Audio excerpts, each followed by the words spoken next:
ഓർമ്മയ്ക്കായി ഭാഗം 60.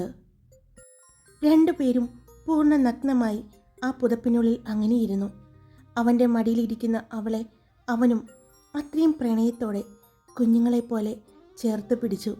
അവൻ്റെ നെഞ്ചിലേക്ക് മുഖം ചേർത്ത് എപ്പോഴോ അമ്മ ഉറങ്ങിപ്പോയിരുന്നു. അത്രയും ക്ഷീണം അവൾക്കുണ്ടെന്ന് തോന്നി. അവൻ അവളെ പതിയെ ബെഡിലേക്ക് കിടത്തി. അവളെയും ചേർത്ത് പിടിച്ച് അവനും ഉറങ്ങി. ഇടയ്ക്ക് ഉറക്കമുണർന്ന് കണ്ണു തുറന്ന് അവളെ വീണ്ടും അവൻ്റെ ചുംബനങ്ങളാലും കുഞ്ഞു കുഞ്ഞു കടികൾ സമ്മാനിച്ചും ഉണർത്തി. വീണ്ടും അവളിലേക്ക് അവൻ പടർന്നു കയറി. രണ്ടുപേരും പരസ്പരം മത്സരിച്ച്, രണ്ടുപേരും പ്രണയിച്ച്, രണ്ടുപേരും അവർ പരസ്പരം ആഗ്രഹിക്കുന്ന രീതിയിൽ തൃപ്തയായി. വീണ്ടും അവൻ അവളിലേക്ക് തളർന്നു വീഴുമ്പോൾ അവൾ അവനെ ചേർത്ത് പിടിച്ചു. രാവിലെ കണ്ണു തുറന്ന് ആൽഫി കാണുന്നത് അവൻ്റെ നെഞ്ചിൽ പതിഞ്ഞു കിടക്കുന്ന അവളെയാണ്. ചെറുപുഞ്ചിരിയോടെ അവളെ വീണ്ടും അവൻ അവൻ്റെ നെഞ്ചിലേക്ക് കയറ്റിക്കിടത്തി. അവളുടെ ശരീരം മുഴുവനും അവൻ്റെ ദേഹത്തേക്ക് കയറ്റിക്കിടത്തി. അവളെ രണ്ട് കൈയാലും ചേർത്ത് പിടിച്ചുകൊണ്ട് കിടന്നു. വാതിലിൽ മുട്ടുകേട്ട് ആൽഫി കണ്ണു തുറന്നു. അപ്പോഴും തൻ്റെ നെഞ്ചിലേക്ക് ചേർന്ന് കിടക്കുന്ന അവളെ അവൻ നോക്കി. നല്ല ഉറക്കമാണെന്ന് അവന് മനസ്സിലായി. വീണ്ടും വാതിലിൽ മുട്ടുകേട്ടതും അവൻ അവളെ ബെഡിലേക്ക് കിടത്തി. അവളുടെ നെറ്റിയിൽ ഒന്ന് ചുംബിച്ചു. പിന്നെ അവരെ രണ്ടുപേരും പുതച്ചിരുന്ന പുതപ്പ് അവൻ മാറ്റി. അവൻ എഴുന്നേറ്റു. അവളെ പുതപ്പിച്ചു കൊടുത്തു. താഴെ കിടന്ന മുണ്ടെടുത്തുകൊടുത്ത് അവൻ ചെന്ന് വാതിൽ തുറന്നു. മുന്നിൽ വല്യമ്മച്ചി. ആൽഫി, സമയം 5 മണിയായി. രണ്ടുപേർക്കും അമ്പലത്തിൽ പോകാനുള്ളതല്ലേ? എഴുന്നേൽക്ക്. മോളെയും വിളിച്ചെഴുന്നേൽപ്പിക്കേ. എന്നിട്ട് എല്ലാവരും എഴുന്നേൽക്കുന്നതിന് മുമ്പ് രണ്ടുപേരും കൂടി പോയിട്ട് വാ. പിന്നെ പോകുമ്പോഴേ ആൻസിയെ കൂടി കൊണ്ടുപോയിക്കോ. വല്യമ്മച്ചി പറഞ്ഞതും ആൽഫി വല്യമ്മച്ചിയെ നോക്കി. അവൾക്ക് എല്ലാം അറിയാം. ഇന്നലെ ഉണ്ടായ സംഭവം വല്യമ്മച്ചി അവനോട് പറഞ്ഞു. എല്ലാം കേട്ടതും ആൽഫി ഒന്ന് മൂളി. രണ്ടുപേരും റെഡിയായിട്ട് താഴേക്ക് വാ, ഞാൻ കോഫി എടുത്തു വയ്ക്കാം, കുടിച്ചിട്ട് പോയിട്ട് വാ, വല്യമ്മച്ചി പറഞ്ഞുകൊണ്ട് താഴേക്ക് നടന്നു. ആൽഫി വാതിലടച്ചുകൊണ്ട് ബെഡിനടുത്തേക്ക് ചെന്നു. ബെഡിലിരുന്നു. അവൻ ബെഡിൽ കിടക്കുന്ന അമ്മുവിനെ നോക്കി. ഉറങ്ങുമ്പോഴും അവളുടെ ചുണ്ടിൽ പുഞ്ചിരിയുള്ളതുപോലെ അവന് തോന്നി. അവൻ അവളുടെ ആ മനോഹരമായ ചുണ്ടിൽ ഒന്ന് തഴുകി. ഇന്നലെ തൻ്റെ പ്രണയ സമ്മാനം ഇപ്പോഴും അവളുടെ ചുണ്ടിൽ തെളിഞ്ഞു കിടക്കുന്നുണ്ട്. അവളുടെ ഭാഷയിൽ പറഞ്ഞ നരിയുടെ വേട്ട. അവനൊന്ന് പുഞ്ചിരിച്ചു. അമ്മു. അവൻ വളരെ ആർദ്രമായി അവളുടെ തലയിൽ തലോടിക്കൊണ്ട് വിളിച്ചു. അപ്പോഴും ആൾ അനങ്ങുന്നില്ല. അമ്മൂസേ. അവൻ വീണ്ടും സ്നേഹത്തോടെ വാത്സല്യത്തോടെ വിളിച്ചു. അവൾ പതിയെ ഒന്ന് കുറുകി.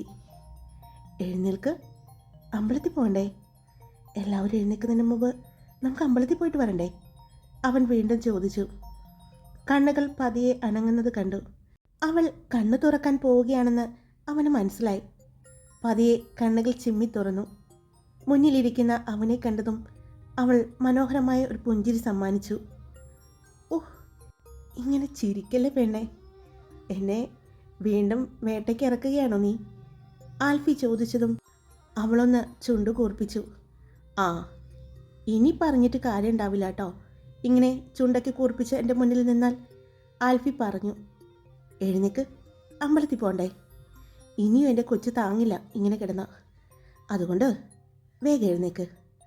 ആൽഫി പറഞ്ഞതും അവൾ പതിയെ എഴുന്നേക്കാൻ തുടങ്ങി. ബ്ലാങ്കറ്റ് നെഞ്ചിലേക്ക് ചേർത്ത് പിടിച്ചിട്ടുണ്ട്. പൂർണ്ണ നഗ്നയാണെന്ന് അവനും അറിയാം. അവൾ പതിയെ എഴുന്നേറ്റിരുന്നു. മുടിയെല്ലാം അഴിഞ്ഞുലഞ്ഞ്, നെറ്റിയിലെ പൊട്ടെല്ലാം മാഞ്ഞ്, സിന്ദൂരം പടർന്ന് ഒരു വശ്യ സൗന്ദര്യമാണ് അവൾക്കെന്ന് അവന് തോന്നി. അവൻ അവളെ നോക്കിയിരുന്നു. കഴുത്തിൽ താൻ ഏൽപ്പിച്ച പാടുകളും ഷോൾഡറിലുമായി തൻ്റെ പല്ലുകളുടെ പാടുകളും എല്ലാം അവൻ കണ്ടു. അവൻ പതിയെ അവളുടെ ഷോൾഡറിൽ ഒന്ന് തൊട്ടു. വേദനയുണ്ടോ? അവൻ ചോദിച്ചു. അവളില്ല എന്ന് തലയണക്കി. അവൻ അവളുടെ അടുത്തേക്ക് ചേർന്നിരുന്നു കൊണ്ട് അവളുടെ മുഖം കൈക്കുമ്പിളിലെടുത്തു. എന്ത് ഭംഗിയാണെന്നറിയോ കാണാൻ. ഇതുപോലെ കാണുമ്പോൾ എനിക്ക് വീണ്ടും വീണ്ടും വേണ്ട എന്ന് പറഞ്ഞ് അവൻ അവളുടെ നെറ്റിയിൽ ഒന്ന് ചുംബിച്ചു. വാ, ഫ്രഷ് ആവാം. അവൻ പറഞ്ഞതും ഞാൻ എഴുന്നേറ്റോളാം, ഇച്ചായം പോയി ഫ്രഷ് ആയിക്കോ, അവൾ പറഞ്ഞു. പറ്റില്ല, ഒരുമിച്ച് പോകാം. വേണ്ട ചായ, എനിക്ക് അമ്പലത്തിൽ പോകാനുള്ളതല്ലേ. അതിന് ഞാൻ ആക്കി തരാനേ, വേറെ ഒന്നും ചെയ്യില്ല എന്ന് പറഞ്ഞുകൊണ്ട് അവൻ അവളെ ആ പുതപ്പിനാൽ തന്നെ പൊക്കിയെടുത്തു. അവൾ അവൻ്റെ കഴുത്തിലൂടെ വട്ടം പിടിച്ചു. അവൻ അവളെയും കൊണ്ട് ബാത്റൂമിലേക്ക് നടന്നു. അപ്പോഴും അവൻ്റെ കണ്ണുകൾ അവളുടെ കണ്ണുകളുമായി കൊരുത്തിരുന്നു. അവളെ വാഷ്റൂമിലേക്ക് ഇറക്കി. ഞാനും കൂടി വരണോ? ചുമ്മാ കണ്ടുകൊണ്ട് നിന്നോളാം. എവിടെയൊക്കെ പാടുകളുണ്ട്, മുറിഞ്ഞിട്ടുണ്ടെന്നൊക്കെ നോക്കാലോ, ആൽഫി പറഞ്ഞു. വേണ്ട, ഞാൻ നോക്കിക്കോളാം. ഇനി ഇച്ചായി നോക്കിയാലേ വീണ്ടും പാടുകളുടെയും പല്ലുകളുടെയും എണ്ണം കൂടും എൻ്റെ ശരീരത്ത്, അമ്മ പറഞ്ഞു. നന്നായിട്ട് വേദനിച്ചോടാ? അവൻ വാതിലിൽ പിടിച്ചുകൊണ്ട് ചോദിച്ചു. മാറിക്ക് ഇങ്ങോട്ട് എന്ന് പറഞ്ഞ് അവൾ അവനെ തള്ളി മാറ്റി ഡോറടയ്ക്കാൻ പോയി. അതെ, ഏത് ഡ്രസ്സാണ് വേണ്ടത്? ഞാൻ എടുത്തു വയ്ക്കാം. ഈ കോലത്തിൽ എന്തായാലും പുറത്തേക്ക് ഇറങ്ങിയില്ലല്ലോ, ആൽഫി ചോദിച്ചു. അയ്യോ, ഞാൻ മറന്നു, അമ്മ പറഞ്ഞു. കുഴപ്പമില്ലടോ. ചുരിദാർ വേണോ, സാരി വേണോ, അല്ലെങ്കിൽ ധാവണി വേണോ? എന്താ വേണ്ടേ? ആൽഫി ചോദിച്ചു. ഇച്ചാൻ ഇഷ്ടമുള്ളത് എടുത്തോ, അമ്മ പറഞ്ഞു. അവൾ വാതിലടച്ചു. അവൾ കുറച്ചു നേരം അങ്ങനെ തന്നെ നിന്നു. അവളുടെ മനസ്സിലൂടെ ഇന്നലത്തെ കാര്യങ്ങളെല്ലാം മിന്നി മാഞ്ഞതും അവൾക്ക് വല്ലാത്തൊരു നാണം തോന്നി. അയ്യോ, ഞാൻ ബ്രഷ് എടുത്തില്ലല്ലോ, അവൾ നിന്ന് ആലോചിച്ചതും വാഷ്റൂമിൻ്റെ പുറത്ത് നിന്ന് അമ്മു, നിൻ്റെ ബ്രഷ്, സോപ്പ് എല്ലാം അതിനകത്ത് വെച്ചിട്ടുണ്ടേ, ഷാമ്പ് എല്ലാം ഉണ്ട്, ആൽഫി പറഞ്ഞതും അമ്മു ഒന്ന് തിരിഞ്ഞ് വാതിലിലേക്ക് നോക്കി. പിന്നെ ഒന്ന് ചിരിച്ചു. അവൾ വേഗം മിററിനോട് ചേർന്നുള്ള കബോർഡ് തുറന്നു. അതിൽ പുതിയതായി വാങ്ങി വെച്ചിരിക്കുന്ന ബ്രഷ്, ഷാംപൂ, കണ്ടീഷണർ, സിറം എന്നുവേണ്ട അവൾക്ക് ഉപയോഗിക്കുന്ന എല്ലാം ആ ഷെൽഫിലുണ്ടെന്ന് അവൾ കണ്ടു. അവൾ അതിൽ നിന്നും ബ്രഷ് എടുത്ത് ബ്രഷ് ചെയ്തു. പിന്നെ വേഗം തന്നെ ഫ്രഷായി അവൾ വാതിലിനടുത്തേക്ക് വന്നു. ഇച്ചായ, അവൾ അവിടെ നിന്ന് വിളിച്ചു. വാതിലിനോട് ചേർന്ന് തന്നെയുള്ള ശബ്ദം കേട്ടതും എൻ്റെ ഡ്രസ്സെല്ലാം, അമ്മു ചോദിച്ചു. ഇനി അത് അവിടെ നിന്ന് ഇടണ്ട, ഇങ്ങോട്ട് വാ, പുറത്തേക്ക് ഇറങ്ങിയിട്ട് ഇട്ടാൽ മതി, ആൽഫി പറഞ്ഞു. ഞാൻ ടവല് മാത്രമേ എടുത്തിട്ടുള്ളൂ, അമ്മു പറഞ്ഞു. അതിനെന്താ, ഇങ്ങോട്ട് പോര്, ഞാൻ കാണാത്തതൊന്നും അല്ലല്ലോ. പിന്നെ അമ്പലത്തിൽ പോവാണെന്ന് എനിക്കറിയാം, അതുകൊണ്ട് ഒന്നും ഞാൻ ചെയ്യില്ല, ഇങ്ങോട്ട് ഇറങ്ങേണ്ട കൊച്ചേ, ആൽഫി പറഞ്ഞു. അവൾ പതിയെ ഡോറ് തുറന്നു.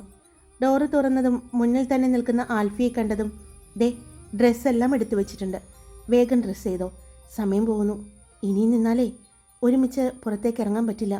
ആ പിന്നെ പോകുന്നതിന് മുമ്പ് ആൻസിയെ കൂടി വിളിച്ചോ, അവളും വരുന്നുണ്ടെന്ന് വല്യമ്മച്ചി പറഞ്ഞു. ആൻസിയോ? അപ്പോൾ നമ്മൾ ഒരുമിച്ച് ഇറങ്ങിയ അവൾക്ക് സംശയം തോന്നിയില്ലേ, അമ്മു ചോദിച്ചു. അവൾക്കെല്ലാം അറിയാം. വല്യമ്മച്ചി ഇന്നലെ ഉണ്ടായ കാര്യങ്ങൾ ആൽഫിയോട് പറഞ്ഞത് അവൻ അമ്മുവിനോട് പറഞ്ഞു. ഇച്ചായ, ഞാനെങ്ങനെ അവളുടെ മുഖത്ത് ഇനി നോക്കുക? അവളെ ഞാൻ പറ്റിച്ചതായിട്ട് തോന്നുമോ? പറയാതിരുന്നതിൻ്റെ ദേഷ്യം ഉണ്ടാവും അവൾക്ക് എന്നോട്? അമ്മുവിൻ്റെ മുഖത്തെ സങ്കടം കണ്ടതും ആൽഫി അവളുടെ അടുത്തേക്ക് ചേർന്ന് നിന്നുകൊണ്ട് അവളുടെ മുഖം അവൻ്റെ കൈക്കുള്ളിൽ പിടിച്ചുകൊണ്ട് പറഞ്ഞു. എൻ്റെ കൊച്ചിനോട് അവൾക്ക് ദേഷ്യം തോന്നോ? ഒരു കാര്യം ചെയ്യ്, ഞാൻ കൂടി വരാം, എന്നിട്ട് ഒരുമിച്ച് ആൻസിയുടെ അടുത്തേക്ക് പോകാം, പോരെ? അമ്മ പറഞ്ഞു. അത് മതി, എനിക്ക് ഒറ്റയ്ക്ക് അവളെ ഫേസ് ചെയ്യാൻ വയ്യച്ചായ, അമ്മ പറഞ്ഞു. ശരി, എന്നാ എൻ്റെ കൊച്ചിൻ്റെ ചെയ്യാൻ പോയിട്ട് വേഗം ഫ്രഷായിട്ട് വരാം, ആൽഫി പറഞ്ഞുകൊണ്ട് കൈയെടുക്കാൻ പോയതും എന്തായാലും കൈ പിടിച്ചതല്ലേ, എന്നാൽ പിന്നെ ഒരു സമ്മാനം തന്നിട്ട് പോകാം എന്ന് പറഞ്ഞ് അവൻ അവളുടെ നെറ്റിയിൽ ഒന്ന് ചുംബിച്ചു. കണ്ണുകളടച്ച് അവൾ ആ ചുംബനത്തെ സ്വീകരിച്ചു. അതെ, ഈ നെറ്റിയിൽ ഇങ്ങനെ സിന്ദൂരം പടർന്നു കിടക്കുന്നുണ്ട് ഇപ്പോഴും. ആ ചുവപ്പ് ഇപ്പോഴും മാഞ്ഞിട്ടില്ല, മുടികൾക്കിടയിൽ ആ ചുവപ്പ് കാണാൻ പറ്റുന്നുണ്ട്, ആൽഫി പറഞ്ഞു. കുഴപ്പമില്ല, പൂർണ്ണമായിട്ടും അത് അവിടെ നിന്ന് മായണ്ട, എപ്പോഴും ഒരു ചെറിയ ചുവപ്പ് അവിടെ ഇരുന്നോട്ടെ, അതെനിക്കിഷ്ടമാണ്, അമ്മ പറഞ്ഞു. എനിക്കും ഇഷ്ടമാണ്, അതിങ്ങനെ പരന്ന് കിടക്കുന്നത് കാണാനാ എനിക്കിഷ്ടം, ആൽഫി പറഞ്ഞതും ഇച്ചായ ചെന്ന് ഫ്രഷാവും എന്ന് പറഞ്ഞ് അവൾ അവനെ തള്ളി ബാത്റൂമിലേക്കാക്കി. അതെ, നിനക്കുള്ളതെല്ലാം ഞാൻ എടുത്തു വെച്ചിട്ടുണ്ട്, എനിക്കുള്ളത് നീ എടുത്തു വെച്ചേക്കണേ, ആൽഫി പറഞ്ഞു. അവളൊന്ന് ചിരിച്ചുകൊണ്ട് സമ്മതിച്ചു. അവൻ ബാത്റൂമിൻ്റെ വാതിലടച്ചതും അവൾ ബെഡിനടുത്തേക്ക് ചെന്ന് നോക്കി. കറുത്ത കരയുള്ള പുളിയിലക്കര മുണ്ടും നേരിയതുമാണ് എടുത്തു വെച്ചിരിക്കുന്നത്. ബ്ലാക്ക് കളറിലെ ബ്ലൗസും അണ്ടർ സ്കേർട്ട്, ഇന്നർ വെയർ എല്ലാം എടുത്തു വെച്ചിട്ടുണ്ട്. അത് കണ്ടതും ചെറിയൊരു പുഞ്ചിരിയോടെ അവൾ വാഷ്റൂമിൻ്റെ വാതിലിനടുത്തേക്ക് നോക്കി. പിന്നെ വേഗം തന്നെ അവൾ അത് ഭംഗിയായി തന്നെ ഉടുത്തു. കണ്ണാടിക്ക് മുന്നിൽ ചെന്ന് നിന്ന് തോർത്തുകൊണ്ട് കെട്ടിവെച്ചിരുന്ന മുടി അഴിച്ചിട്ടു. പിന്നെ അവൾ അവിടെയെല്ലാം നോക്കി. അപ്പോൾ തന്നെ ബാത്റൂമിൽ നിന്നും, അമ്മു, നിനക്കുള്ള എല്ലാ സാധനങ്ങളും ആ കബോർഡിലുണ്ടേ. മിററിന് താഴെയുള്ള കബോർഡില്ലേ, അതിലെല്ലാം വെച്ചിട്ടുണ്ട്, ആൽഫി പറഞ്ഞു. അത് കേട്ടതും അവൾക്ക് അത്ഭുതമാണ് തോന്നിയത്. താൻ മനസ്സിൽ ആലോചിക്കുമ്പോൾ തന്നെ ഇതെല്ലാം എങ്ങനെ പറയാൻ സാധിക്കുന്നു എന്ന് അവൾ ആലോചിച്ചു. അവൾ മിററിന് താഴെയുള്ള കബോർഡ് തുറന്നു നോക്കി. അത് കണ്ടതും അവളുടെ കണ്ണുകൾ വിടർന്നു. ഒരു പെൺകുട്ടിക്ക് ഉപയോഗിക്കാവുന്ന എല്ലാ സാധനങ്ങളും ഉണ്ട്. പൊട്ട്, കൺമഷി, ഐലിനർ, മസ്കാര എന്ന് വേണ്ട എല്ലാം. എന്തിന്, ഹെയർ ഡ്രയർ, കോമ്പ് എന്ന് വേണ്ട എല്ലാ സാധനവും ഉണ്ട്. അവൾ അതിൽ നിന്നും പൊട്ടും ഒരു കാജലിൻ്റെ ബോക്സും എടുത്തു. അത് തുറന്ന് കണ്ണ് നന്നായിട്ട് എഴുതി. പിന്നെ ഒരു കറുത്ത പൊട്ടും വെച്ചു.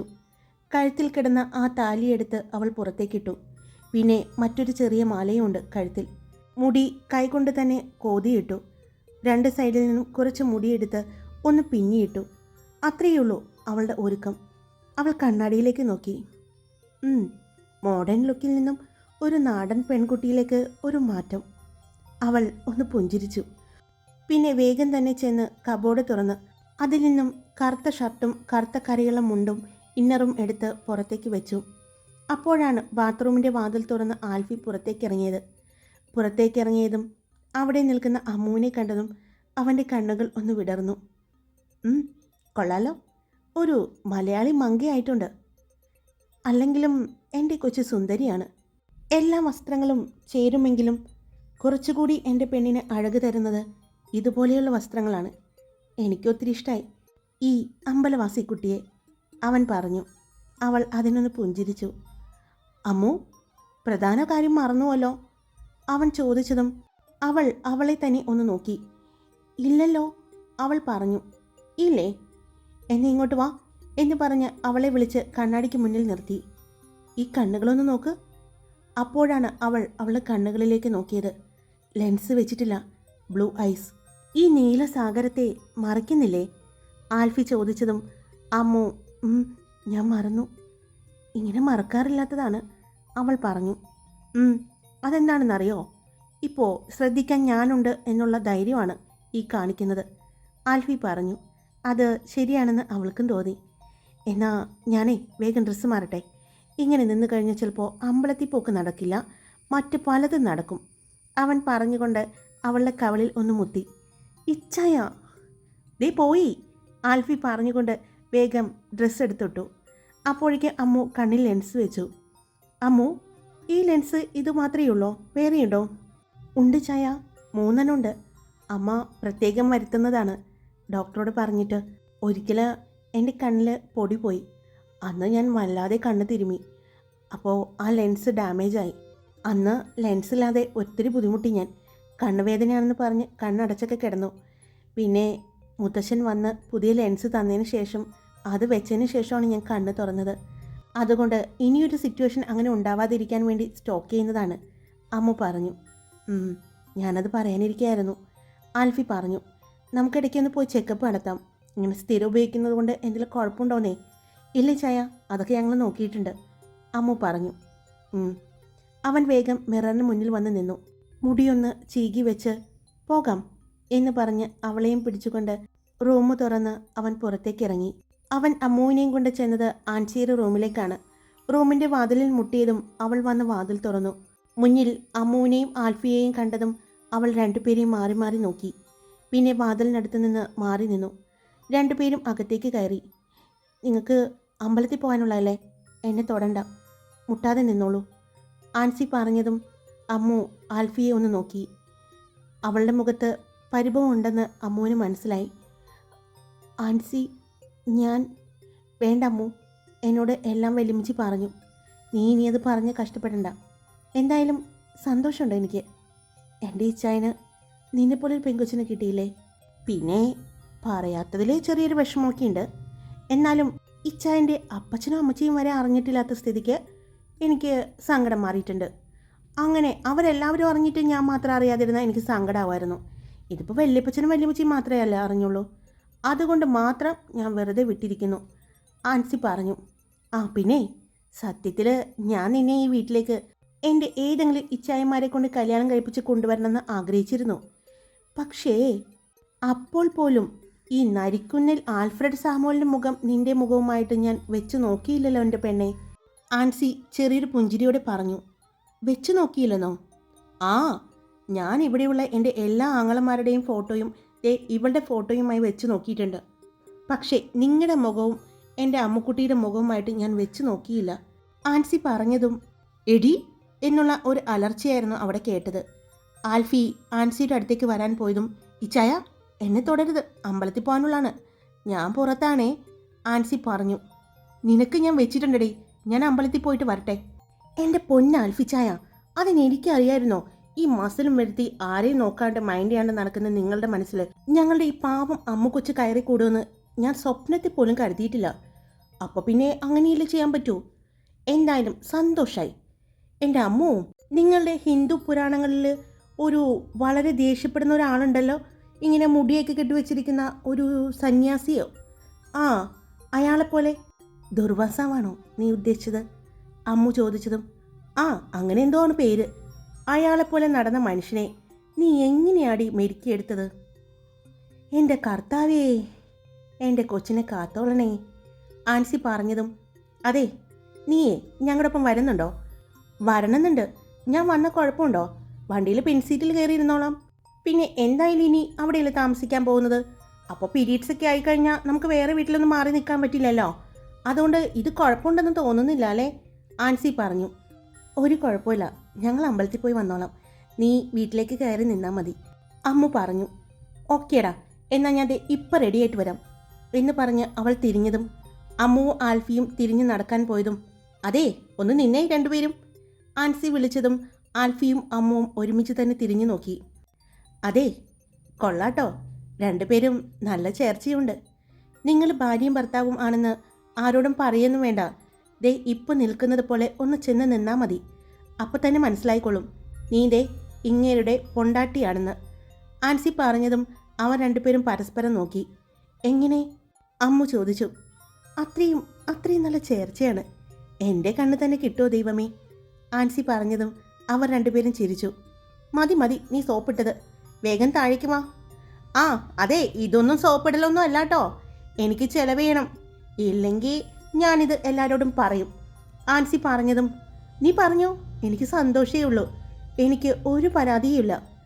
ആൽഫി പറഞ്ഞതും എൻ്റെ ഇച്ഛായ ഒന്ന് പേടിക്ക്, എന്നിട്ട് ഞാൻ പറയുന്നതെല്ലാം സാധിച്ചതാ. ഇങ്ങനെയൊക്കെയല്ലേ എനിക്ക് ബ്ലാക്ക് മെയിലിംഗ് ചെയ്യാൻ പറ്റുള്ളൂ. ആൻസി പറഞ്ഞു. ആലോചിക്കാം, ഞങ്ങളെ താഴെ ഉണ്ടാവും, നീ വേഗം വാട്ടോ. എല്ലാവരും എഴുന്നേൽക്കുന്നതിന് മുമ്പ് എനിക്ക് എൻ്റെ പെണ്ണിനെയും കൊണ്ട് പോകാനുള്ളതാണ്. എന്നാലും തിരിച്ചു വരുമ്പോൾ അറിയില്ലേ? ഇല്ല, അവിടെ ചെന്ന് ഈ വേഷം മാറിയിട്ടേ ഞങ്ങൾ വരുന്നുള്ളൂ. ആൽഫി പറഞ്ഞു. അപ്പോൾ അവിടെ അതിനുള്ള സെറ്റപ്പൊക്കെ ഉണ്ടോ? പിന്നെ അവിടെ ഞങ്ങളുടെ റൂമൊക്കെ റെഡിയല്ലേ അല്ലേ കൊച്ചേ? ആൽഫി അമ്മുവിനെ ചേർത്ത് പിടിച്ചുകൊണ്ട് പറഞ്ഞതും അമ്മുവിൻ്റെ ചുണ്ടിൽ ഒരു പുഞ്ചിരി വിരിഞ്ഞു. ഓ അങ്ങനെ, നിങ്ങളെ കല്യാണം കഴിഞ്ഞത് ഇന്നലെയോ മിനിഞ്ഞാന്നല്ലായിരുന്നോ? അതെ, ഇന്നലെ നിങ്ങളുടെ ഇവിടുത്തെ ആദ്യത്തെ ദിവസം എന്നാണ് വെല്ലുമിച്ചി പറഞ്ഞത്. അപ്പോൾ അതിനു മുന്നത്തെ ദിവസം നിങ്ങൾ എവിടെയായിരുന്നു? അവിടെയായിരുന്നു അല്ലേ? ആൻസി എന്തോ ആലോചിച്ചതുപോലെ പറഞ്ഞതും എടി നീ ഇത്രയും ബുദ്ധി ആ പഠിക്കുന്നതിൽ കാണിക്ക്. അവൾ ആലോചിച്ച് കൂട്ടാൻ നിൽക്കുന്നു. വാടി കൊച്ചിങ്ങോട്ട്. ആൽഫി പറഞ്ഞുകൊണ്ട് അമ്മുവിൻ്റെ തോളിൽ കൈയിട്ടുകൊണ്ട് നടക്കാൻ പോയതും മോനെ ഇച്ചായ, ഈ റൂമിൽ നിന്ന് പുറത്തേക്ക് കാല് വയ്ക്കുമ്പോൾ ആ പെണ്ണിനെ ഒന്ന് വിട്ടേക്ക്. ഇപ്പോൾ ഓരോന്നുങ്ങളും റൂമിൽ നിന്നും എഴുന്നേറ്റ് വരും. ഈ കാഴ്ച കണ്ട പിന്നെ പറയണ്ടല്ലോ. ആൻസി പറഞ്ഞു. അതൊക്കെ നിന്റെ ഇച്ഛായ നോക്കിക്കോളാം കേട്ടോ. വേഗം വാ, ഞങ്ങൾ താഴെ ഉണ്ടാവും, വല്യമ്മച്ചി കോഫി എടുക്കുന്നുണ്ടെന്ന് പറഞ്ഞിട്ടുണ്ട് എന്ന് പറഞ്ഞ് ആൽഫി അമ്മുവിനെയും കൂട്ടി താഴേക്ക് പോയി.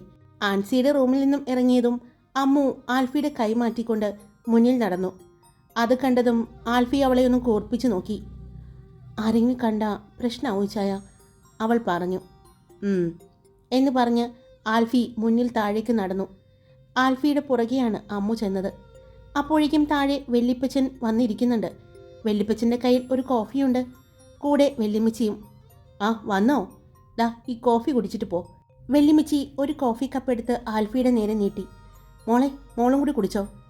എനിക്ക് വേണ്ട വല്യമ്മച്ചി, ഞാൻ അമ്പലത്തിൽ പോയി വന്നിട്ട് കുടിച്ചോളാം, അവൾ പറഞ്ഞു. അപ്പോഴേക്കും ആൻസി റെഡിയായി വന്നു. ആൻസി കൊച്ചേ, അമ്മൂനെയും ആൽഫിയെയും തൊടാതെ നിൽക്കണം. അവർ ക്ഷേത്രത്തിൽ പോയി കഴിഞ്ഞ് വന്നിട്ട് പിന്നെ കുഴപ്പമില്ല, കേട്ടല്ലോ? നിന്നെ കൂടെ വിടുന്നത് എന്തിനാണെന്നറിയോ? വല്യമ്മച്ചി ചോദിച്ചു. ഓ അറിയാം. ആർക്കും സംശയം തോന്നരുതല്ലോ, ഭാര്യയും ഭർത്താവും ഒരുമിച്ചാ പോയതെന്ന്. ഞാൻ കൂടി ഉണ്ടെങ്കിൽ പിന്നെ അമ്മുവിൻ്റെ കൂട്ടുകാരിയായിട്ടാണല്ലോ എന്നെ കൊണ്ടുപോകുന്നത്. ഒരു ഡമ്മി അല്ലേ? ആൻസി ചോദിച്ചതും അതെ, നിനക്ക് ഇത്ര പെട്ടെന്നത് മനസ്സിലായോ? ആൽഫി ചോദിച്ചു.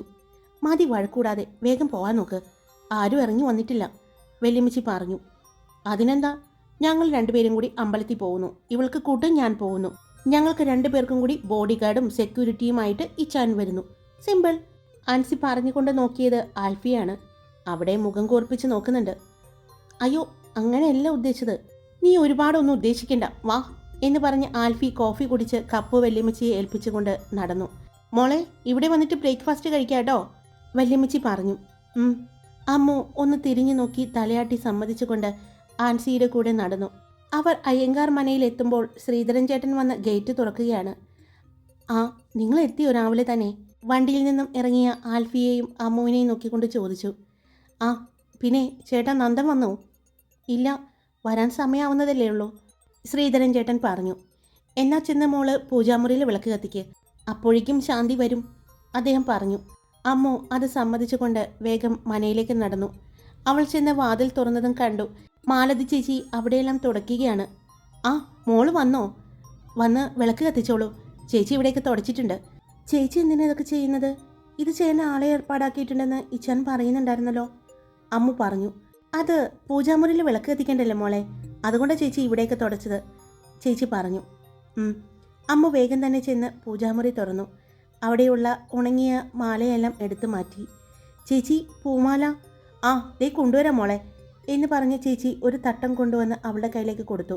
അതിൽ നിന്നും അവൾ പൂമാല എടുത്ത് കൃഷ്ണ വിഗ്രഹത്തിലേക്ക് ചാർത്താൻ പോയതും അവളുടെ അടുത്തേക്ക് ആൽഫിയും വന്നു. അവർ രണ്ടുപേരും കൃഷ്ണ വിഗ്രഹത്തിലേക്ക് പൂമാല ചാർത്തി, ചെറിയ ദേവി വിഗ്രഹത്തിലും. അപ്പോഴേക്കും നന്ദനും വന്നു.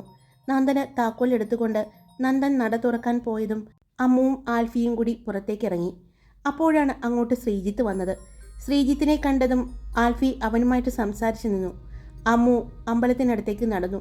മോളെ, ഈ തുളസി കൂടി കൊണ്ടുപോയിക്കോ എന്ന് പറഞ്ഞ് അവളുടെ അടുത്തേക്ക് ഒരു വാഴയിലെ കുറച്ച് തുളസി ഇലയും ആയിട്ട് മാലതി ചേച്ചി വന്നു. ഇത് ദേവിക്ക് കൊടുക്കാനുള്ളതാണ്, ഇതുകൂടി കൊണ്ടുപോയിക്കോ എന്ന് പറഞ്ഞ് അവളുടെ കയ്യിലേക്ക് കൊടുത്തു. ഇത് എവിടെ നിന്ന് പറിച്ചതാണോ ചേച്ചി? അവൾ ചോദിച്ചു. അതെ മോളെ, ദാ ആ നിൽക്കുന്ന ചെത്തി കൂടി പറിച്ചിട്ട് പോകാം. ആ ചെത്തിപ്പൂ കൂടി പറിച്ചെടുത്തു. ഇനി മോള് ഇത് കൊണ്ടുപോയിക്കോ എന്ന് പറഞ്ഞ് മാലതി ചേച്ചി അവിടെ നിന്നും പോന്നു. അമ്മു അതുമായിട്ട് ക്ഷേത്രത്തിലേക്ക് നടന്നു. അപ്പോഴാണ് അവിടെ നിന്നും നന്ദൻ അമ്മുവിൻ്റെ അടുത്തേക്ക് വന്നത്. ആൽഫി എവിടെ? നന്ദൻ ചോദിച്ചു. അവിടെയുണ്ട്, ഞാനൊന്ന് കണ്ടിട്ട് വരട്ടെ, അത് നടയിലേക്ക് വെച്ച് പ്രാർത്ഥിച്ചോളൂ, നന്ദൻ പറഞ്ഞുകൊണ്ട് നടന്നുപോയി. അമ്മു അതുമായിട്ട് നടയിലേക്ക് ചെന്നു. അത് ദേവി നടയിലേക്ക് വെച്ച് പ്രാർത്ഥിച്ചുകൊണ്ട് നിൽക്കുമ്പോഴാണ് ആൽഫിയും നന്ദനും കൂടി സംസാരിച്ച് അങ്ങോട്ട് വരുന്നത്. അപ്പോഴാണ് നടയിൽ അമ്മുവിനോട് ചേർന്ന് നിന്ന് തൊഴുതു നിൽക്കുന്ന ആളെ കണ്ട ആൽഫിയുടെ മുഖം ദേഷ്യം കൊണ്ട് ചുവന്നു. ദേവി നടയിലെ ആ കാഴ്ച കണ്ട നന്ദൻ ആൽഫിയുടെ മുഖത്തേക്ക് നോക്കി. ആൽഫിയുടെ മുഖത്തെ ദേഷ്യം അവന് മനസ്സിലാകുന്നുണ്ടായിരുന്നു. ഹായ്, എല്ലാവരും സുഖമായിട്ടിരിക്കുന്നോ? ഞാൻ സുഖമായിട്ടിരിക്കുന്നു. അതെ, നിങ്ങൾക്കിത് വലിച്ചു നീട്ടുന്നതായിട്ട് തോന്നുന്നുണ്ടോ? ഇത് ഞാൻ ഇത്രയും നന്നായിട്ട് എഴുതുന്നത് എന്താണെന്ന് വെച്ച് കഴിഞ്ഞാൽ, ഇത് വായിക്കുമ്പോൾ ഇത് കേൾക്കുമ്പോഴും നിങ്ങൾക്കത് മനസ്സിൽ കാണാൻ പറ്റണ്ടേ, അതുകൊണ്ടാട്ടോ ഇത്രയും നന്നായിട്ട് എഴുതുന്നത്.